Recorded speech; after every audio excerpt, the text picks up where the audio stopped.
CM ವಿರುದ್ಧ ಪ್ರಾಸಿಕ್ಯೂಷನ್ಗೆ ಅನುಮತಿ ಖಂಡಿಸಿ ಕಾಂಗ್ರೆಸ್ ಸಿಡಿದೆದ್ದಿದೆ. ನಾಳೆ ರಾಜ್ಯಾದ್ಯಂತ ಪ್ರತಿಭಟನೆ ನಡೆಸುತ್ತೇವೆ ಅಂತ ಬೆಂಗಳೂರಿನಲ್ಲಿ ಡಿಸಿಎಂ ಡಿಕೆ ಶಿವಕುಮಾರ್ ತಿಳಿಸಿದ್ದಾರೆ. ಜಿಲ್ಲಾ ಕೇಂದ್ರಗಳಲ್ಲೂ ಪ್ರತಿಭಟನೆಗೆ ಕರೆ ಕೊಟ್ಟಿದ್ದೇವೆ ಅಂತಲೂ ಡಿಕೆ ಹೇಳಿದರು. ಬಿಜೆಪಿ ಜೆಡಿಎಸ್ ವಿರುದ್ಧ ವಾಗ್ದಾಳಿ ನಡೆಸಿರುವ ಡಿಸಿಎಂ ಡಿಕೆ ಶಿವಕುಮಾರ್, ವಿಪಕ್ಷಗಳು ನಮ್ಮ ವಿರುದ್ಧ ಇಲ್ಲಸಲ್ಲದ ಆರೋಪ ಮಾಡಲು ಹೊರಟಿದ್ದಾರೆ. ಹಾಗಾಗಿ ಮುಖಂಡರಿಗೆ ಪ್ರತಿಭಟನೆಗೆ ಕರೆ ಕೊಟ್ಟಿದ್ದಾರೆ. ಕೆಲ ಕಿಡಿಗೇಡಿಗಳು ಕಲ್ಲು ಹೊಡೆದು ಕೆಲಸವನ್ನ ಮಾಡ್ತಾರೆ. ಹಾಗಾಗಿ ಸ್ವಲ್ಪ ಹುಷಾರಾಗಿರಿ, ಪ್ರತಿಭಟನೆಯನ್ನ ಶಾಂತಿಯುತವಾಗಿ ಮಾಡಿ ಅಂತ ಹೇಳಿದ್ದಾರೆ. ಸಿಎಂ ವಿರುದ್ಧ ಪ್ರಾಸಿಕ್ಯೂಷನ್ಗೆ ಅನುಮತಿ ನೀಡಿದ್ದು, ಇದಕ್ಕೆ ವಿರುದ್ಧವಾಗಿ ಗೃಹ ಸಚಿವ ಪರಮೇಶ್ವರ್ ಅವರು ವಾಗ್ದಾಳಿಯನ್ನು ನಡೆಸಿದ್ದಾರೆ. ರಾಜಭವನವನ್ನು ದುರುಪಯೋಗ ಮಾಡಿಕೊಳ್ಳುತ್ತಿದ್ದಾರೆ. ಕಾನೂನು ಹೋರಾಟ ಮತ್ತು ರಾಜಕೀಯ ಹೋರಾಟ ಎರಡನ್ನೂ ನಾವು ಮಾಡಬೇಕಿದೆ. ಕಾರ್ಯಕರ್ತರ ಜೊತೆ ಮುಖಂಡರು ಹೋರಾಟಕ್ಕೆ ಇಳಿಯಬೇಕಾದ ಅನಿವಾರ್ಯತೆ ಬಂದಿದೆ ಎಂದರು.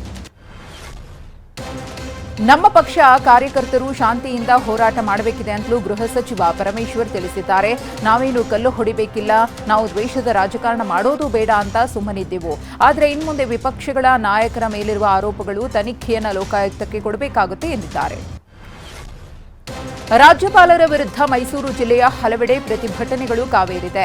ಸಿಎಂ ಸಿದ್ದರಾಮಯ್ಯ ವಿರುದ್ಧ ಪ್ರಾಸಿಕ್ಯೂಷನ್ಗೆ ಅನುಮತಿ ನೀಡಿದ ರಾಜ್ಯಪಾಲರ ವಿರುದ್ಧ ಭಾರೀ ಆಕ್ರೋಶ ವ್ಯಕ್ತವಾಗಿದೆ.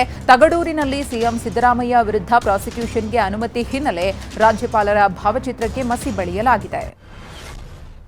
ಸಿಎಂ ಸಿದ್ದರಾಮಯ್ಯ ವಿರುದ್ಧ ಪ್ರಾಸಿಕ್ಯೂಷನ್ಗೆ ಅನುಮತಿಯನ್ನ ಖಂಡಿಸಿ ಸಿಎಂ ತವರು ಜಿಲ್ಲೆ ಮೈಸೂರಿನ ನಂಜನಗೂಡು ತಾಲೂಕಿನ ಬಿಡಿಗೇರಿಯಲ್ಲಿ ಕಾಂಗ್ರೆಸ್ ಕಾರ್ಯಕರ್ತರು ಪ್ರತಿಭಟನೆ ನಡೆಸಿದ್ದಾರೆ. ರಾಜ್ಯಪಾಲರ ಭಾವಚಿತ್ರಕ್ಕೆ ಚಪ್ಪಲಿಯಿಂದ ಹೊಡೆದು ಟೈರ್ಗೆ ಬೆಂಕಿಯನ್ನ ಹಚ್ಚಿ ಆಕ್ರೋಶವನ್ನು ಹೊರಹಾಕಿದ್ದಾರೆ. ಸಿಎಂ ಸಿದ್ದರಾಮಯ್ಯ ವಿರುದ್ಧ ಪ್ರಾಸಿಕ್ಯೂಷನ್ಗೆ ಅನುಮತಿ ನೀಡಿರುವ ರಾಜ್ಯಪಾಲರ ವಿರುದ್ಧ ಕಾಂಗ್ರೆಸ್ ಕಾರ್ಯಕರ್ತರು ಸಿಡಿದೆದ್ದಿದ್ದಾರೆ. ಚಿಕ್ಕಮಗಳೂರಿನ ತರೀಕೆರೆಯಲ್ಲಿ ಪ್ರತಿಭಟನೆ ನಡೆಸಿದ ಕಾಂಗ್ರೆಸ್ ಕಾರ್ಯಕರ್ತರು ರಾಜ್ಯಪಾಲರ ವಿರುದ್ಧ ಧಿಕ್ಕಾರ ಕೂಗಿ ಆಕ್ರೋಶ ವ್ಯಕ್ತಪಡಿಸಿದ್ರು. ಟೈರ್ಗೆ ಬೆಂಕಿಯನ್ನ ಹಚ್ಚಿ ಕಿಡಿಕಾರಿದ್ರು. ಮುಖ್ಯಮಂತ್ರಿ ಸಿದ್ದರಾಮಯ್ಯನವರ ವಿರುದ್ಧ ರಾಜ್ಯಪಾಲರ ನಡೆ ಖಂಡಿಸಿ ಬಾಗಲಕೋಟೆಯ ಇಳಕಲ್ನಲ್ಲಿ ಸಿದ್ದರಾಮಯ್ಯ ಅಭಿಮಾನಿಗಳು ಪಾದಯಾತ್ರೆಯನ್ನು ನಡೆಸಿದ್ದಾರೆ. ಶಾಸಕ ವಿಜಯಾನಂದ ಕಾಶಪ್ಪನವರ್ ಬೆಂಬಲಿಗರು ಪಾದಯಾತ್ರೆಯನ್ನು ನಡೆಸಿದ್ದು, ಸಂಜೆ ಸಿಎಂ ಎದುರಾಗಿರುವ ಕಂಟಕ ದೂರಾಗಲೆಂದು ದೇವಿಗೆ ವಿಶೇಷ ಪೂಜೆ ಪುನಸ್ಕಾರವನ್ನು ನೆರವೇರಿಸುವುದಕ್ಕೆ ನಿರ್ಧರಿಸಿದ್ದಾರೆ.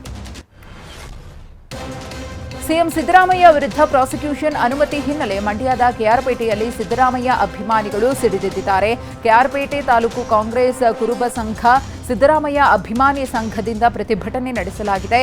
ರಾಜ್ಯಪಾಲರ ಪ್ರತಿಕೃತಿಯನ್ನು ದಹಿಸಿ ಆಕ್ರೋಶವನ್ನು ಹೊರಹಾಕಿದ್ದಾರೆ. ರಾಜ್ಯ ರಾಜಧಾನಿ ಬೆಂಗಳೂರಿನಲ್ಲಿ ಪೈಶಾಚಿಕ ಕೃತ್ಯವೊಂದು ನಡೆದು ಹೋಗಿದೆ. ಯುವತಿ ಮೇಲೆ ದುರುಳರು ಅತ್ಯಾಚಾರ ನಡೆಸಿ ಅಟ್ಟಹಾಸವನ್ನು ಮೆರೆದಿದ್ದಾರೆ. ಎಚ್ಎಸ್ಆರ್ ಲೇಔಟ್ನಲ್ಲಿ ಘಟನೆ ನಡೆದಿದೆ. ಕೋರಮಂಗಲದಿಂದ ಬೈಕ್ನಲ್ಲಿ ಮನೆಗೆ ತೆರಳಿದ್ದ ಯುವತಿಯ ಬೈಕ್ ಅಪಘಾತಕ್ಕೀಡಾಗಿತ್ತು. ಹೀಗಾಗಿ ಆಟೋದಲ್ಲಿ ಪ್ರಯಾಣಿಸ್ತಾ ಇದ್ದು, ಈ ವೇಳೆ ಗೋಡೌನ್ಗೆ ಎಳೆದೊಯ್ದು ಅತ್ಯಾಚಾರವನ್ನು ಎಸಗಿರುವ ಆರೋಪ ಕೇಳಿಬಂದಿದೆ. ಕೋಲ್ಕತ್ತಾ ವೈದ್ಯೆಯ ಮೇಲಿನ ಅತ್ಯಾಚಾರ ಮತ್ತು ಹತ್ಯೆ ಪ್ರಕರಣವನ್ನು ಖಂಡಿಸಿ ರಾಯಚೂರಿನ ರಿಮ್ಸ್ನಲ್ಲಿ ವೈದ್ಯಕೀಯ ವಿದ್ಯಾರ್ಥಿಗಳು ಪ್ರತಿಭಟನೆ ನಡೆಸಿದ್ದಾರೆ. ರಿಮ್ಸ್ ಮೆಡಿಕಲ್ ಕಾಲೇಜು ಮುಖ್ಯ ದ್ವಾರದ ಮೂಲಕ ಆಸ್ಪತ್ರೆವರೆಗೆ ಪ್ರತಿಭಟನಾ ಮೆರವಣಿಗೆಯನ್ನು ಮಾಡಲಾಗಿದೆ. ಕೋಲ್ಕತ್ತಾದ ವೈದ್ಯಕೀಯ ವಿದ್ಯಾರ್ಥಿನಿ ಕೊಲೆ ಅತ್ಯಾಚಾರ ಪ್ರಕರಣದ ಕಾವಿನ ನಡುವೆ ಮತ್ತೊಂದು ಅತ್ಯಾಚಾರ ಪ್ರಕರಣ ಬೆಳಕಿಗೆ ಬಂದಿದೆ. ಐಎಸ್ಬಿಟಿ ಬಸ್ನಲ್ಲಿ ಮೊರಾದಾಬಾದ್ನಿಂದ ಡೆಹ್ರಾಡೂನ್ಗೆ ಹೊರಟಿದ್ದ ಪಂಜಾಬ್ ಮೂಲದ ಅಪ್ರಾಪ್ತ ಬಾಲಕಿ ಮೇಲೆ 5 ಸಾಮೂಹಿಕ ಅತ್ಯಾಚಾರ ನಡೆಸಿರುವ ಘಟನೆ ಬೆಳಕಿಗೆ ಬಂದಿದೆ. ಈ ಘಟನೆ ಆಗಸ್ಟ್ 13ರಂದು ನಡೆದಿದೆ ಎನ್ನಲಾಗಿದೆ.